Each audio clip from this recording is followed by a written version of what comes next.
ఏలూరు జిల్లాలో కాల్నాకులు రెచ్చిపోతున్నారు. అత్యవసరమయ్యో మరొక అవకాశం లేకో అప్పు తీసుకున్న వారిని అధిక వడ్డీల పేరుతో వేధింపులు గురిచేస్తున్నారు. బాధితుల్ని ఇష్టారాజ్యంగా తిట్టడమే కాదు, లైంగిక దాడులకు సైతం పాల్పడుతున్న కాల్ మనీ గ్యాంగ్ అరాచకాలు ఒక్కొక్కటిగా వెలుగులోకి వస్తున్నాయి. తీసుకున్న అప్పుకి పదింతలు చెల్లించినా సరే ఇంకా డబ్బు చెల్లించాలంటూ నోటీసులు పంపుతున్నారు.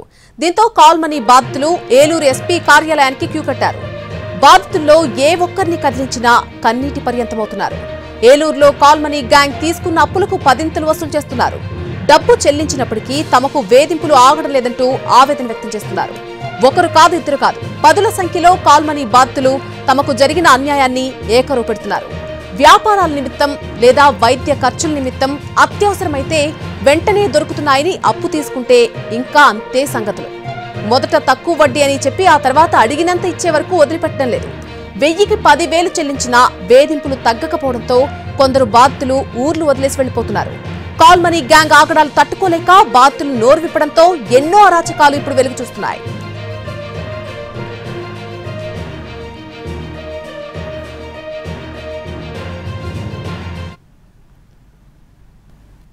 ఆ రోజు కట్టకపోతే మరుసటి రోజు ఆ 25,000 అంటే 50,000. అదేంటి తీసుకున్న లక్షకి 50,000 ఏంటండి అంటే అంతేనమ్మా సరే అని చెప్పేసి అది క్లియర్ అయిపోయింది. మళ్ళీ నెక్స్ట్ ఇంకోసారి కావాలంటే తీసుకున్నాం.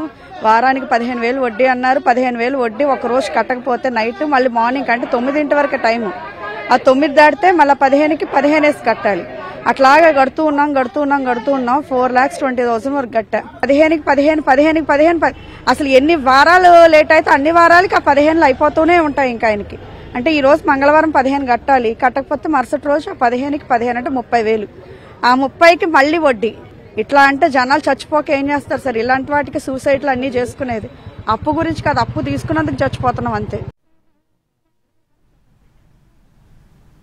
వడ్డీల పేరుతో వేధింపులకు పాల్పడుతున్న మేడపాటి సుధాకర్ రెడ్డి, మహమ్మద్ అఖిల్ రెహమాన్, గూడవల్లి విద్యాసాగర్, రాజేష్, లావణ్యలను జిల్లా నుంచి బహిష్కరించాలని బాధితులు డిమాండ్ చేస్తున్నారు. కాల్ మనీ గ్యాంగ్ వేధింపులు తాళలేక ఊరు వదిలి వెళ్లిపోయిన ఆ బాధితులు తిరిగి వచ్చి పోలీసులకు ఫిర్యాదు చేస్తూ ఉన్నారు. తమకు న్యాయం చేయాలంటూ బ్యానర్లతో ర్యాలీ నిర్వహించారు. కాల్ మనీ గ్యాంగ్ ఆగడాలు తట్టుకోలేక ఆ బాధితులు స్థానిక ఎమ్మెల్యే బడేటి చంటిని కలిశారు. మేడపాటి సుధాకర్ గ్యాంగ్ వేధింపులు తట్టుకోలేకపోతున్నట్టు తమ గోడు వెళ్లబోసుకున్నారు. ఆ బాధితుల సంఖ్య ఎక్కువగా ఉండటంతో వారందరినీ స్వయంగా జిల్లా ఎస్పీ కార్యాలయానికి తీసుకువెళ్లారు ఎమ్మెల్యే బడేటి చంటి.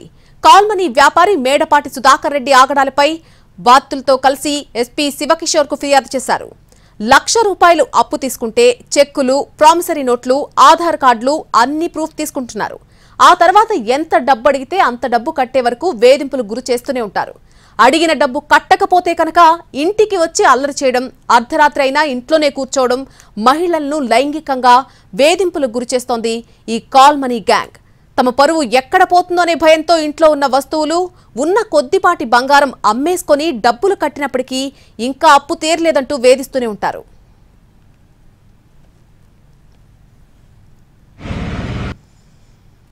జూన్ 28, 2023 సంవత్సరంలో 30,000 అవసరం అని చెప్పి కొంచెం హెల్త్ ఇష్యూస్ వచ్చి 30,000 కోసం అప్పు చేశాను. చేస్తే దాన్ని 3,000 చొప్పున 4 వారాలు కట్టి ఇంకా కట్టలేకపోతే అది సెప్టెంబర్ 22వ తారీఖున వడ్డీలు వేసి ₹1,30,000 చిల్లర చూపించారు.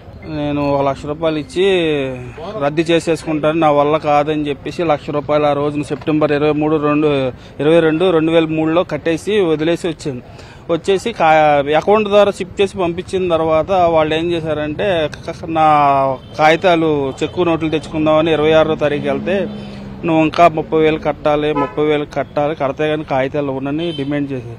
అదేంటి నేను మొత్తం అంతా కలిపి నేను తీసుకున్న 30,000 4 సార్లు 4 మూళ్ళు కట్టాను, ₹1,00,000 వేసాను, నా వల్ల కాదని చెప్పాను కదా, నా కాగితాలు నాకు ఇవ్వండి అంటే 30,000 కట్టి తీసుకెళ్ళన్నాడు.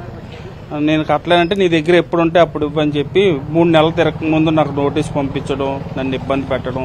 నువ్వు ఎక్కడున్నా, నువ్వు ఎమ్మెల్యే దగ్గరికి వెళ్తే నేను ఎంపీ దగ్గరికి వెళ్తాను, నువ్వు ఎంపీ దగ్గరికి వెళ్తే నేను మినిస్టర్ దగ్గరికి వెళ్తాను, నేను అప్పుడు కూడా మీ మీద కాల్ మనీ కేసు పెడతాను అది ఇదని కూడా నేను కూడా మాట్లాడా. అయినా కూడా వేధించి ఆఖరికి కోర్టు ద్వారా నోటీసులు అయితే వస్తున్నాయి ఇప్పుడు కూడా.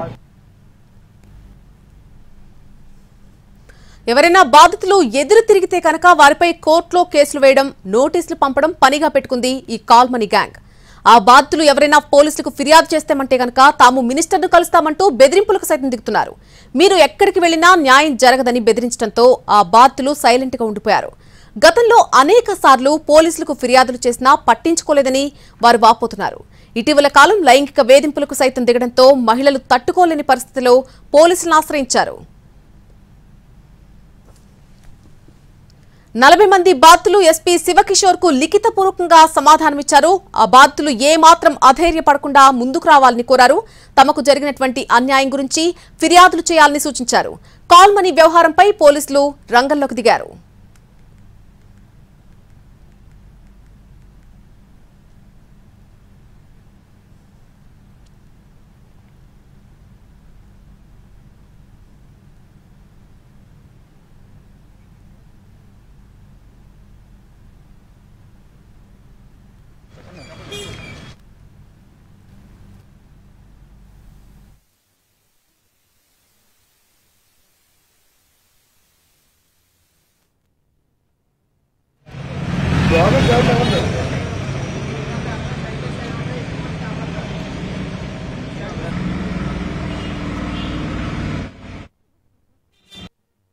నేను మేడపాటి సుధాకర్ రెడ్డి అనే వ్యక్తి దగ్గర ఫస్ట్ 10,000 తీసుకున్నానండి వారం చీటీ కింద. ఒక వారం కట్టకపోయేసరికి మంగళవారం సాయంత్రం 6 గంటల లోపల గనక కట్టకపోతే 8 గంటలకంతా వడ్డీ వేసేవాడండి ఆయన. వడ్డీ ఆ రోజు 2వ వారంలో కడతానండి అనేసి అన్నా సరే ఊరుకునేవాడు కాదు. అలాగే ఇబ్బంది పెట్టేవాడు. ఒకవేళ ఆ రోజు కట్టకపోతే కనుక వాళ్ళ అసిస్టెంట్లు 2 ఉన్నారండి, వాళ్ళని షాప్ దగ్గరికి పంపించేసి మీరు డబ్బులు కడితేనే మేము వెళ్తాము అని చెప్పేసానని ఇబ్బంది పెట్టేవారు. చాలా ఇబ్బంది పెట్టేవాళ్ళు. మా ఆయన గారు లేరండి, బయటకు వెళ్ళారండి, వచ్చిన తర్వాత వస్తామండి అని చెప్పేసాను. అన్న లేదు మీ ఆయన గారు లేకపోతే మీరు ఉన్నారు కదా మీరు రండి ఆఫీస్ దగ్గరికి అని చెప్పేసానని అనేవాళ్ళు అండి. రిలయన్స్ పెట్రోల్ బంక్ దగ్గర వాళ్ళ ఆఫీస్ ఉందండి, ఒక లాయర్ గారి ఇంటి దగ్గర అండి, మీరు అక్కడికి రండి మేము అక్కడ మాట్లాడతామని చెప్పేసాను అనేవాళ్ళు అండి. దాదాపు ఇప్పటి వరకు నేను ఆయన దగ్గర 2 లక్షలు ఫస్ట్ అది తీరిపోయిన తర్వాత 50,000 ఫోన్ పే చేశారండి, 1,50,000 క్యాష్ తీసుకున్నాను. నేను 8 లక్షల వరకు డబ్బులు కట్టానండి. ఇప్పుడు 10 లక్షలు కట్టమని చెప్పేసానని అంటున్నారు ఆయన. లేదంటే కనుక మీ ఆయన బయట తిరగనేమో, మీ మీద చెక్ బౌన్సులు కేసులు పెడతాము, ఇక్కడ ఒకటి వేస్తాము, అనపర్తిలో ఒకటి వేస్తాము, ఇంకోటి దగ్గర ఇంకోటి వేస్తాము, అలాగే ఇబ్బంది పెడతాం మిమ్మల్ని అని చెప్పేసానని అనేవాళ్ళు అండి. పర్సనల్ గా ఇంటి దగ్గర మా ఆయన గారు లేనప్పుడు వచ్చి మీద చేయడం, అసభ్యంగా మాట్లాడడం, మా క్యాస్ట్ గురించి మాట్లాడడం. వాటితో పాటు గోడవల్లి విద్యాసాగర్ అనే అతను నెంబర్ 2 అండి. నెంబర్ 2 అంటే అతను జనాల దగ్గర డబ్బు తీసుకుంటాడు. ఈ డబ్బు తీసుకెళ్లి అన్నపర్తి మేడపాటి సుధాకర్ రెడ్డి దగ్గర పెడతాడు. ఇద్దరు కలిసి వ్యాపారం చేస్తున్నారు. ఇతరేంటి గోడవల్లి విద్యాసాగర్ జనాలకు డబ్బులు కట్టాడు.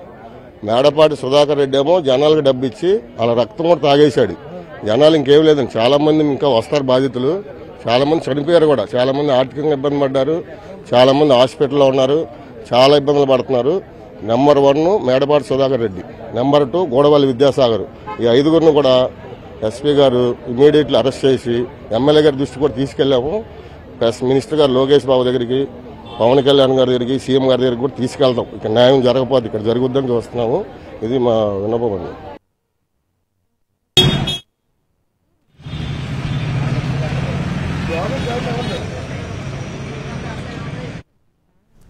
ఏలూరు జిల్లాలో కాల్ మనీ ఆగడాలు ఒక్కొక్కటి వెలుగులోకి వస్తున్నాయి. కాల్ మనీ గ్యాంగ్ వేధింపులపై బాధితులు ఎస్పీ కార్యాలయం వరకు కూడా ర్యాలీ తీశారు. ఎస్పీతో తమ గోడును వెళ్లబోసుకున్నారు. దీనికి సంబంధించి మరింత సమాచారం మా ప్రతినిధి మల్లికార్జున అందిస్తారు. ఏలూరులో కాల్ మనీ గ్యాంగ్ ఆగడాలు ఒక్కొక్కటిగా వెలుగు చూస్తున్నాయి. ప్రస్తుతం బాధితులందరూ కూడా జిల్లా ఎస్పీని కలిసి ఆయనకి ఫిర్యాదు చేసేందుకు ఇప్పటికే బయలుదేరారు. ఇందులో కాల్ మనీ దందాలకు పాల్పడుతున్న 5 మందిని అరెస్టు చేయాలి, వారిని ఊరి నుంచి బహిష్కరించాలంటూ కూడా నినాదాలు చేస్తున్నారు. మనతో మాట్లాడేందుకు బాధితులు ఉన్నారు. అని చెప్పండి, ఎంత లోన్ తీసుకున్నారు, మీరు ఎంతవరకు కట్టారు, మీ పరిస్థితి ఏంటి? సార్, 1,00,000 రూపాయలు తీసుకున్నామండి సార్. ఇప్పుడు దాకా దగ్గరగా 8 లక్షల దాకా కట్టాం. అలాగే వాళ్ళ వేధింపులు, షాపు దగ్గరికి, ఇళ్ల దగ్గరికి వచ్చి వేధింపులు, ప్లస్ నాకు జరిగిన అన్యాయాన్ని ఎస్పీ గారికి తెలియజేసుకున్నానికి వచ్చాం సార్. గత ప్రభుత్వం నుంచి కూడా కంప్లైంట్లు పెట్టినా కానీ ఎవరు పట్టించుకోలేదు. ఇప్పుడు కూడా రెస్పాన్స్ మీ ప్రతినిధి మీడియా ద్వారాగా చేయాలనుకుని ఏ పర్పస్ లో తీసుకున్నారు మీరు లోన్? 1,00,000 రూపాయలు అవసరం అంటే ఏ పర్పస్ లో తీసుకున్నారు, ఎంత కట్టారు? అరే మాకు షాప్ మీద లోన్ ఇప్పిస్తానని అఖిల్ రెహమాన్ తీసుకుని వెళ్ళాడు సార్. ఏదో లోన్ వస్తుందని ఈ లోపు అడ్జస్ట్మెంట్గా తీసుకోండి, 1 మంత్లో ఒక 1 వీక్లో ఇచ్చేస్తారు కదా అని తీసుకున్నారు. మా దగ్గర ప్రామిసరీ నోట్లు, చెక్కులు తీసుకుని ఇలా చేశారండి. మాకు తెలియదు ప్రజెంట్ అలా ఇలా అంత ఇదవుతుంది అనేది. ఈ లక్షకి 8 లక్షల దాకా కట్టాను సార్. ఇంకా వదలట్లేదు. డబల్కి డబల్ త్రిబుల్. ముందు అలా అని కాకుండా ఇలా పెట్టి ఇబ్బంది పెట్టారు సార్. మాకు లాగానే చాలా మంది బాధితులు ఉన్నారు, ప్లస్ లేడీస్ ఉన్నారు. వాళ్ళని హెరాస్ చేశారు. మొత్తం అందరిని బెదిరింపులు, గొడవలు. మీరు చెప్పండి ఎంత తీసుకున్నారు లోన్, ఎంత కట్టారు, మీకు ఇప్పుడు ఎదురవుతున్నటువంటి పరిస్థితి ఏంటి? నేను 50,000 తీసుకున్నాను సార్. 50,000 తీసుకుంటే కమిషన్ 10,000 కట్ చేసి 40,000 ఇచ్చారు. ఆ 40,000కి నేను 3 lakhs దాకా కట్టానండి. మంగళవారం వచ్చిందంటే భయంకరమైన టెన్షన్ అండి. దీనివల్ల మళ్ళీ అప్పులు చేసి కట్టామండి. దానివల్ల సగం చాలా టార్చర్, మామూలు టార్చర్ కాదు. ఇంకా అతని నుంచి మమ్మల్ని రక్షించమని కోరుకుంటున్నాం. మీరు చెప్పండి, ఇప్పుడు చాలా మంది బాధితులు ఉన్నారు. మీరు ఎంత అప్పు తీసుకున్నారు, లేకపోతే నామినీగా ఉన్నానండి. మా బావగారండి స్కూల్ మాస్టర్ దర్గిలగుడి. నామినీగా ఉన్నందుకు నాకు 5 లక్షల రూపాయలు నాకు చెక్ బౌన్స్ చేసి 5 లక్షల రూపాయలు నాకు నోటీసులు పంపించారండి సుధాకర్ రెడ్డి గారు. నేను ఆయన దగ్గర ఎటువంటి హామీ కింద నాకు 5 లక్షలు, వీళ్ళ మిస్సెస్కో 5 లక్షలు నామినీ కింద తీసుకుని చెక్కులు తీసుకొని 5 లక్షలు నోటీసులు పంపించారండి. నాకు 8 లక్షల రూపాయలకు నోటీస్ పంపించాడండి. ఒక వారం లేట్ అయిందండి. ఇప్పటికే ప్రజాప్రతినిధులు, స్థానిక ఎమ్మెల్యే ఎవరైతే ఉన్నారో బడేటి చంటిని కూడా కలిసి వీళ్ళందరూ తమ గోడును వెళ్లబోసుకున్నారు. ప్రస్తుతం వీళ్ళందరూ కూడా తమకు న్యాయం జరగాలి అనేటటువంటి విషయాన్ని, ఇందులో అప్పు తీసుకున్న వాళ్ళది ఒక ఎత్తు అయితే, ముఖ్యంగా నామినీ సంతకాలు పెట్టిన వాళ్ళు కూడా లక్షల రూపాయల్లో చెల్లించాల్సి వస్తుంది అనేటటువంటి ఆవేదన వ్యక్తం చేస్తున్నారు. అనేక మంది ప్రభుత్వ ఉద్యోగులు కూడా బాధితులుగా ఉన్నప్పటికీ వాళ్ళందరూ కూడా బయటికి రాలేనటువంటి పరిస్థితి అయితే కనిపిస్తోంది.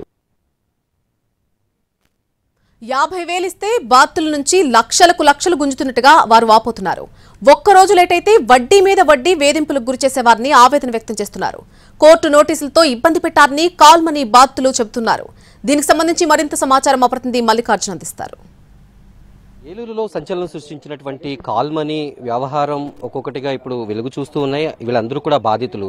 జిల్లా ఎస్పీని కలవడం, అంతకుముందు ఏలూరు ఎమ్మెల్యేగా ఉన్నటువంటి బడేటి చంటిని కలిసి వాళ్ళందరూ కూడా ఆయన ఆధ్వర్యంలో ఇక్కడ ఎస్పీని కలిసి ఫిర్యాదు చేయడం జరిగింది. బాధితుల సంఖ్య పెరుగుతుంది తప్ప తగ్గేటటువంటి పరిస్థితి కనిపించట్లేదు. మహిళలు, అలాగే చిన్న చిన్న వ్యాపారాలు చేసుకునేటటువంటి వాళ్ళు, అలాగే గుళ్ళో పౌరోహిత్యం చేసుకుంటూ బతికే వాళ్ళందరూ కూడా బాధితులుగా కనిపిస్తున్నారు. తీసుకున్నటువంటి అప్పుకి 10ంతలు చెల్లించినా ఇంకా కోర్టు నుంచి అనేకమైనటువంటి నోటీసులు వస్తూ ఉన్నాయి. మనం బాధితులతో మాట్లాడేటటువంటి ప్రయత్నం చేద్దాం. ఇప్పటి వరకు కూడా చాలా బాధపడుతూ ఉన్నారు. మీరు లోపల ఎమ్మెల్యే గారి ఆధ్వర్యంలో లోపలికి వెళ్ళొచ్చిన తర్వాత ఎటువంటి పరిస్థితి ఇప్పుడు ఉంది?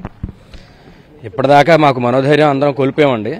అయితే ఈ 4 రోజుల నుంచి చేసిన ప్రయత్నాల వల్ల ఎమ్మెల్యే గారిని కలవడం, ఆయన దగ్గరికి వెళ్ళడం, మా బాధని ఆయన దగ్గర వినిపించుకోవడం జరిగింది. ఆయన కూడా వెనకాల నుంచి నేనుండి మీ అందరు కూడా న్యాయం చేకూరుస్తానని మాట ఇచ్చారు. మాతో పాటు ఎస్పీ గారి ఆఫీస్కి రావడం జరిగింది. ఆయన కూడా మా అందరి తరఫున ఎమ్మెల్యే గారు లోపలికి వెళ్లి మాట్లాడారు, ఎస్పీ గారితో, సార్తో మాట్లాడారు. ఇలాగ తర్వాత మాలాంటి బాధితులు కొంతమందిని కూడా ఎస్పీ గారి దగ్గర పంపించడం జరిగింది. కాల్మనీ బాధితులందరికీ న్యాయం జరిగేలా చేస్తామన్నారు ఏలూరు ఎస్పీ శివకిషోర్. ప్రత్యేక బృందాలు ఏర్పాటు చేసి సమస్య పరిష్కారానికి కృషి చేస్తామని హామీ ఇచ్చారు. బాధితులపైన కోర్టులో చెక్ బౌన్స్ కేసులున్నాయని, వారికి లీగల్ గా కూడా సాయం చేస్తామంటున్న ఎస్పీ శివకిషోర్ తో మా ప్రతినిధి మల్లికార్జున ఫేస్ టు ఫేస్. నుంచి ఇప్పుడు ఎటువంటి యాక్షన్ లేదనేటటువంటి బాధని ఇక్కడ ఉండేటటువంటి బాధితులందరూ కూడా చెప్తున్నారు. దానిపైన ఎటువంటి యాక్షన్? ఫస్ట్ టైం మా దగ్గరకు వచ్చారండి ఈ ఛార్జ్ తీసుకున్నాక. తర్వాత ఈవెన్ పోలీస్ కూడా చాలా మంది కొత్త టీం వచ్చింది. కొత్త టీంకి ఇది ఫస్ట్ టైం వాళ్ళు రావడం కూడా. కాబట్టి ఇమీడియట్లీ వాళ్ళు ఎప్పుడైతే మా దగ్గర అప్రోచ్ అయ్యారో ఇమీడియట్లీ పోలీస్ అందరూ కూడా టీమ్స్ ఫామ్ చేయడం జరిగింది. వాళ్ళందరూ వాళ్ళతో కూర్చొని will take down all the complaints, will definitely show the swift action against them. Especially కోర్టులో కేసులు ఉన్నాయి కాబట్టి విల్ బి లీగల్ ఒపీనియన్ అన్ని తీసుకుని జాగ్రత్తగా మళ్ళీ వాళ్ళ మీద కోర్టులో వేరే రకంగా ఇబ్బందులు రాకుండా విక్టిమ్స్ కి will take thorough legal opinion and proceed. అంటే చాలా మంది బాధితులు ఊరు వదిలి వెళ్లిపోయి వేరే చోట ఉన్నారు అనేటటువంటి విషయాన్ని ఇక్కడికి వచ్చినటువంటి బాధితులు కూడా స్పష్టం చేస్తారు. అటువంటి వాళ్ళకి ఎటువంటి భరోసా కలదు? Not jump in to conclusions. అదిగా చెప్తున్నా, దాన్ని కొంచెం సెన్సేషనలైజ్ చేయడానికి ట్రై చేయొద్దు. ఎవరైనా విక్టిమ్స్ ఉంటే ఖచ్చితంగా, నేను ఇక్కడ రోజు రాత్రి 8 దాకా కూర్చుంటున్నాను, they can also come and meet. ఇప్పుడు ప్రస్తుతానికి అట్లాంటి ఇష్యూస్ ఎవరు లేరు. వచ్చిన బాధితులందరూ మాట్లాడారు. వాళ్ళందరి మీద, చాలా మంది మీద చెక్ బౌన్స్ కేసెస్ ఆల్రెడీ ఉన్నాయి. కాబట్టి వాళ్ళకి లీగల్ గా మనం ఎలా హెల్ప్ చేయాలి, ఎమ్మెల్యే గారు కూడా వాళ్ళ లీగల్ సెల్ ద్వారా కూడా ఏర్పాటు చేయడానికి ట్రై చేస్తున్నారు. They will help them thoroughly. ఇది ప్రస్తుతం బాధితులకు న్యాయం జరిగే విధంగా అన్ని చర్యలు తీసుకుంటున్నామని జిల్లా ఎస్పీ ఇప్పటికీ స్పష్టం చేస్తున్నారు. ఎందుకంటే ఇప్పటికీ బాధితులు చాలా మంది ఊరు వదిలి వెళ్లిపోయారు అనేటటువంటి విషయాన్ని ఇంకా విచారణలో తెలుసుకుంటాం. అట్లాగే ఇక్కడ జిల్లా ఎస్పీ ఎప్పుడు అందుబాటులో ఉంటారు, వారికి కావాల్సినటువంటి సమయంలో ఎప్పుడైనా సరే వచ్చి ఇక్కడ బాధితులు ఎవరైనా ఫిర్యాదు చేయొచ్చు, ప్రతి ఒక్కరికి న్యాయం జరిగే విధంగా చూస్తాం. అట్లాగే ఇప్పటికీ బాధితులపైన కోర్టులో ఉన్నటువంటి కేసులు పరిష్కరించేందుకు లీగల్ ఒపీనియన్ కూడా తీసుకుంటామనేటటువంటి విషయాన్ని జిల్లా ఎస్పీ స్పష్టం చేస్తున్నారు.